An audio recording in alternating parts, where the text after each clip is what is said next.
All right, guys, we're doing another one of them coffee shop confessions, episode 6 million and whatever. And this one could be a divisive topic. There could be hurt feelings. Hopefully we can all be cool. We're going to try our best. But today we're talking about dogs in restaurants. Yeah, that's right. Dogs in restaurants. Origin of this story. I'm popping into this bakery, right, to grab a cup of joe, see if they got any breakfast, right? I'm a gluten-free guy. Not every place handles that well, right? Not celiac. It's not dangerous. I can eat shit with cross-contam. I just don't do the gluten. It's not a big deal. If you do not have a gluten-free menu, though, I am chill because it is a small minority of individuals who need gluten-free shit. And if you can't handle it or your facility doesn't do a good job at it, it's totally fine for you to just be like, no, I'm not doing gluten-free. It's no big deal. And I'll just eat somewhere else or not eat or get a beverage. Totally fine. So I pop into this bakery. It's supposed to be a big deal, fancy bakery. They do have macarons, which are usually gluten-free, right? So that's a maybe. But specifically what I'm after is they have a breakfast sandwich, as far as I understood, on a gluten-free bagel. It's like bacon, egg, cheese, sausage, with some other crap on it. It looked pretty good, right? But I'm like, all right, pop in. I get in the door. You're talking like a railroad car style place, right? You know what I mean? Real limited. You got about 2-3 booths on your left-hand side. You got to walk up to the counter, and this is a flaw in so many businesses that I cannot stand. And I understand that oftentimes it's a logistics issue, so you can't really fix it on the base level.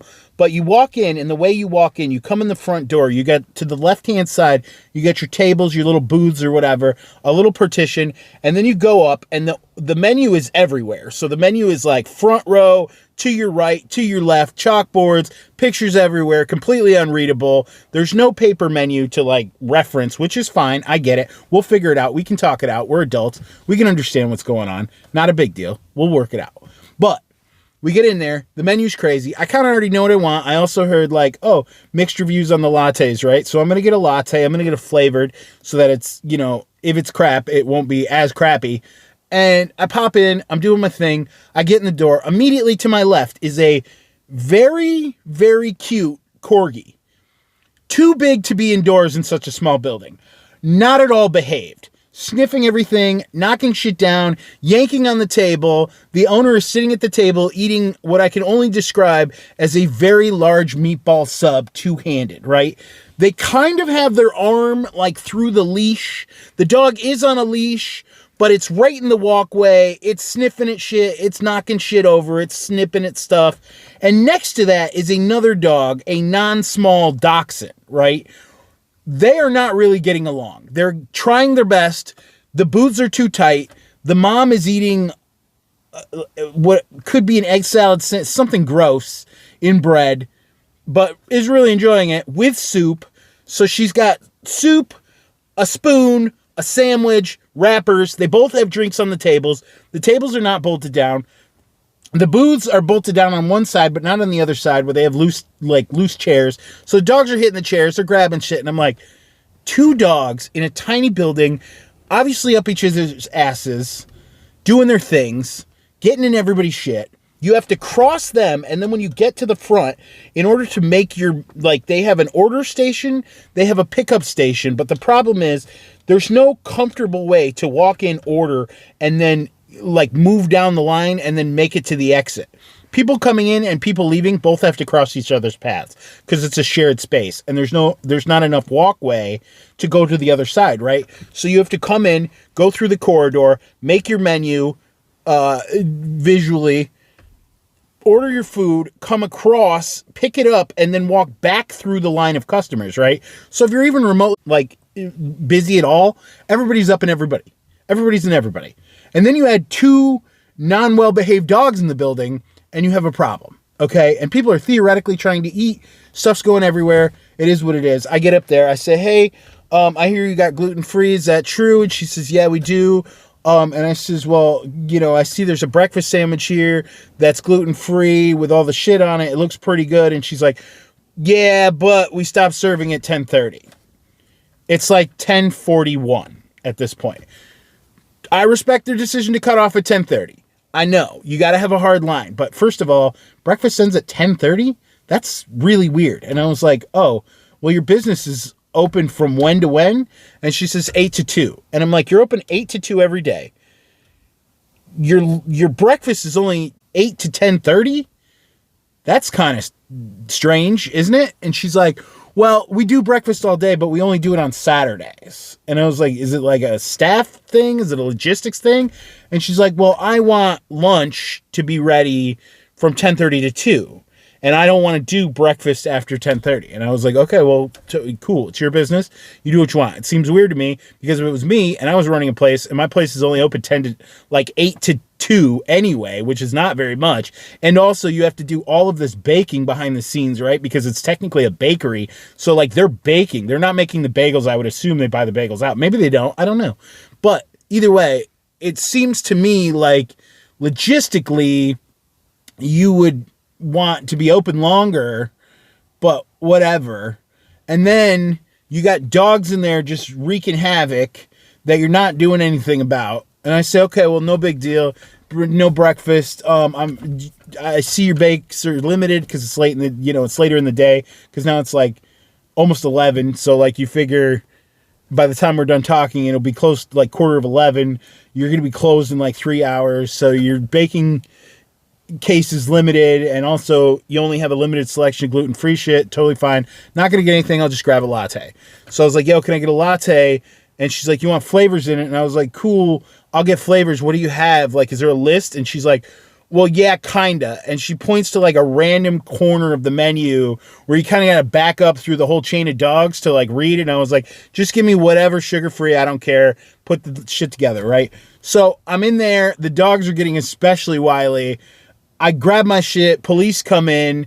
So you have 2 police officers both getting lunch to go, which is no big deal. And they have a prisoner in the car, which I thought was weird, that you would grab your guy and then you would throw him in the back and then grab a couple to-go sandwiches. Like, I guess good you got him to go, but that seems weird. But that's a whole other thing. So they're talking to the police officer. She's talking to the police officer, having a nice conversation. No big deal. And I knew they were going to fuck my latte up because she said he wants a sugar-free, and she just said sugar-free vanilla because I guess they only have like 2 sugar-free flavors, which is totally fine because you usually don't have a lot of sugar-free flavors. And most places, they don't really cater to sugar-free flavors. That's totally fine. So she was like, sugar-free vanilla. And the lady goes, vanilla? No, sugar-free vanilla. Vanilla, no, sugar-free vanilla. Sugar-free vanilla? And I'm like, this isn't going to be good. She's going to fuck it up, but whatever. I'm just going to take it. I'm going to get the hell out of here. The situation's getting too chaotic. 2 police officers, 2 dogs, meatball hoagie going everywhere. I got to get the fuck out of this building. I got to go. So she's making my shit. She hands me my shit. Now I have to go past the 2 police officers and between the 2 dogs to slip out the door, right? Which is just too fucking tight. It's too fucking tight, right? And I'm going to make it out of there, but I'm like rubbing up against cop 1, rubbing up against cop 2, because there's no other way to exit the building, who both are openly describing that they have a prisoner locked up in the car, so they can't be too long. And then they're talking about the other dude's pregnant wife, soon to be mother of his first child or whatever. I was like, great scene, great scene. And then I noticed out of the corner of my eye, because I'm thinking like, 1, you're breaking the law because you're letting dogs in here. That's against health code. But whatever, it's your business. You want to take that hit, that's fine with me. 2, they don't seem to care, which, okay, fair. But I'm like, nobody's saying anything. And that's when I notice that not only are they allowing dogs in the building, they are encouraging dogs in the building, because they also have dog treats available and dog accoutrement on the counter that you can like fuck with your dog. So they're encouraging you to bring your dogs into this tiny building because they want a dog-friendly business. Okay, there is nothing on the building that says they're dog-friendly, other than the fact that like subtle hints inside the building and that there's dogs in there while I'm in there. And I assume the 2 people with the dogs, the corgi and the other guy, the dachshund, both know each other. Turns out, nope, they don't know each other at all. They just happen to both be dog people who both wanted to bring their dogs in, who both wanted lunch, right? Crazy to find that out. So I get my latte, I snake through the police officers, I pass the dogs, I slide out the building. I'm just blown away by the whole experience. I find it very, very troubling, the entire thing. And then I peace out, I jump in my car, and also the latte was almost $8, okay? And we're not talking like a 32 ounce. We're talking like a 22 ounce with a flavor, comes out to close to $8. Plus you have to tip, because you should tip, right? Even if it's garbage. So I threw $1 on it. That's not a great tip. It's not a bad tip. It's a tip. So I threw $1 on it. The whole experience was not very positive. I get in the car. I'm like, okay, fine, whatever. I'll shake it off, shake it off. And then I see the cop car running with the prisoner in it, right? And I'm thinking to myself, you just left that dude chained to the fucking car. Inside, he's got his feet up. He's trying to like wrestle himself loose, clearly. Obviously, he's not getting anywhere. He's not breaking that window. He's chained to like the wall in the car. It was a while, you know, because usually they leave the dude like with the cuffs. He's like sitting on the cuffs. Well, for some reason, this dude was like cuffs in front, but like chained to the cage cuffs. It was weird. I've never seen a cop do that. I didn't want to get involved. I wasn't going to get involved, but I left it as it is what it is. I'm leaving. Right. So I jump in my car. I'm driving. I'm just, you know, you reflect on the situation, because it's just like one of those bizarre moments in life where you're just like, damn, did I just fucking experience that? And then up until this point, keep in mind, I have yet to sip my latte, because the whole experience was so off-putting and crazy that I also neglected to like grab a straw. It's a shitty sip lid. I'm all about the sip lids. Sip lids are great, but this particular one was especially crappy sip lid. I don't know. And then I'm like, the cup felt cheap.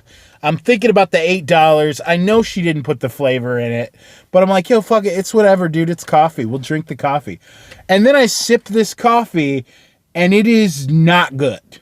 It is like the worst espresso shot, you know, where it's like under extracted, just wet, not good. And the milk was just okay. I don't know if there was like a problem with the milk. Every once in a while, you get some questionable dairies if you're a milk guy. But this one was just, I don't know. Something was off. The whole experience was trash. And then I just full on dumped it out. I mean, I never do that. Usually I try to fight through it. But I tried to fight through this, and it was somehow both over extracted and under extracted. It was like too strong, but also like too water. It was just disgusting. And I was just like, dude, the whole experience was crazy to me.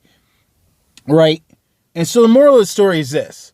If you're a dog person, totally fine. If you're a business that supports bringing dogs in, I do not encourage it. Because generally speaking, you don't know the attitudes of the dogs. You don't know the attitudes of the owners. You can have really unruly dogs. You can have dangerous animals in a closed space. You have multiple dogs that don't know each other in a closed space. And you have nothing there labeling your business as dog friendly, right?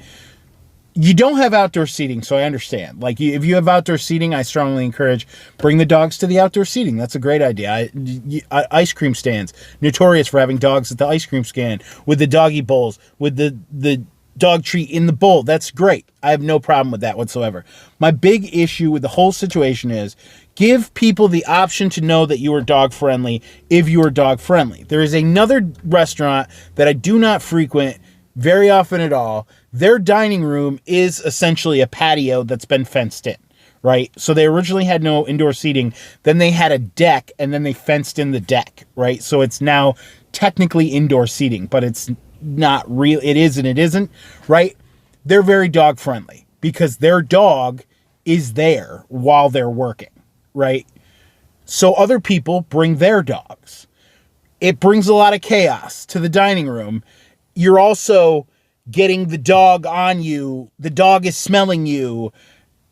The dog is in the middle of shit. Sanitation is of questionable nature when you have that situation happening.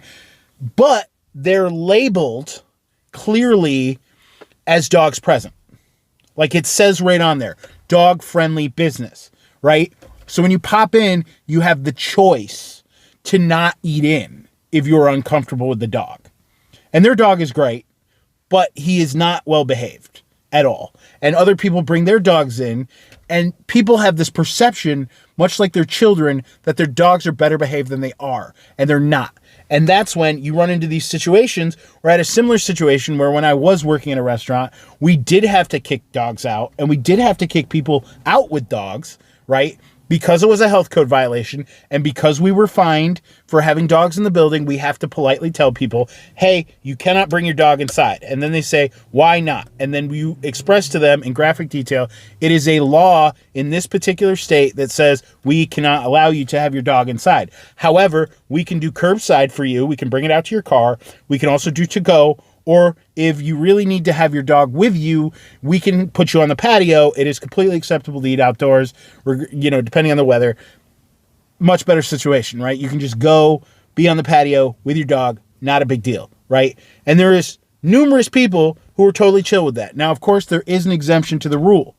The exemption to the rule is obvious. If you have a service animal, a real service animal, not a fake service animal that you pretend is a service animal because you got a paper printed from the internet. I'm talking a real service animal. There are numerous people that came in my restaurant where I worked that brought in service animals that were completely respectful, that did exactly what they were supposed to do. People with seizures, people with emotional problems who needed support animals, people who had PTSD, a lot of soldiers, a lot of ex-military would come in and they would bring their service animals in, and their service animals would be there being chill in their vests, doing the thing they're supposed to do. We would also have in their purse, people bring their Shih Tzus in their purse, who specifically would pretend they were service animals, saying that they were some kind of emotional support animal, and that's fine. But we would oftentimes say, okay, that's chill, go ahead, as long as your dog is chill. But their dogs were not chill. They were everywhere in everybody's business, nipping at people, biting, barking, what have you. And if your dog is nipping at people, biting people, putting people in situations they don't want to be in, or people are allergic to dogs, it is not cool to bring your dog into the building in that situation. If you want to go to a farm store, you want to go to a Hobby Lobby, you want to go to a fucking hardware store, I see zero problem bringing your animal in there. The places are big enough. People do not have to interact with it. There is no open containers. There are no food. That is chill. That is fine.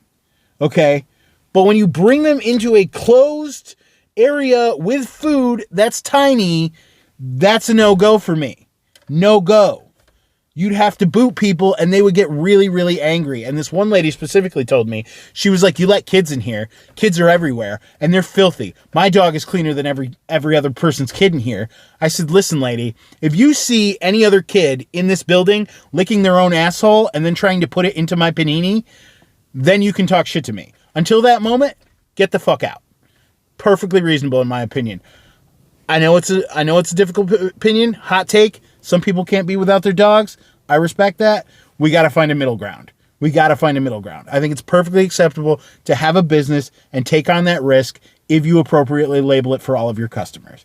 And I think that's something to think about going into 2025, that we should be able to facilitate all of these different needs as long as we just openly express, my opinion is as such, thus when you come in here, you are going to be, affected by my opinion. That is what I think we should do. It's not a perfect solution, but it is a solution. Something to think about.